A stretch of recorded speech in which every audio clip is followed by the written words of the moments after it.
জানো তো, আমার খুব ছোটোবেলায় বিয়ে হয়ে যায়। তখন আমি পড়াশুনো করি, তাই রান্নাবান্না কিছুই শেখা হয়নি। আর আমার মা ভীষণ ভালো রান্না করতে পারতো এবং ভীষণ কাজের, তাই কোনো দিন কিচ্ছু করতে হয়নি, শুধু পড়াশুনো, গান, নাচ, আঁকা এসব নিয়েই ছিলাম। তারপর যখন বিয়ে হয়ে যায় তখন আমি আমার হাজব্যান্ড যেখানে জব করতো সাঁওতালডিহিতে, আমি সেখানে চলে যাই। তো সেখানে গিয়ে আমি কিছুই করতে পারতাম না।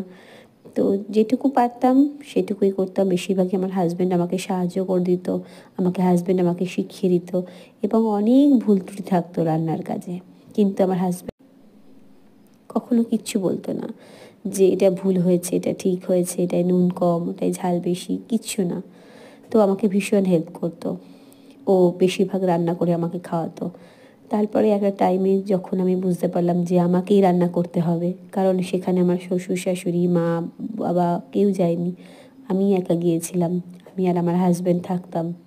তো আমি একাই আস্তে আস্তে কখন আমার শাশুড়িকে ফোন করতাম, কখন আমার মাকে ফোন করতাম, করে করে তখন তো এত মোবাইলে, এত ফেসবুক, হোয়াটসঅ্যাপ এসবের যুগ ছিল না। তো তখন সেই জন্য ফোন করে করে, এত ফ্রি কলও ছিল না। তো তখন মোটামুটি ফোন করে করে, দুজনকে ফোন করে করে জিজ্ঞাসা করে নিতাম। তো আজকে করতে করতে আমি অনেক ভালো রান্না করতে পারি। তো টাটা, আবার অন্য গল্প নিয়ে দেখা হবে।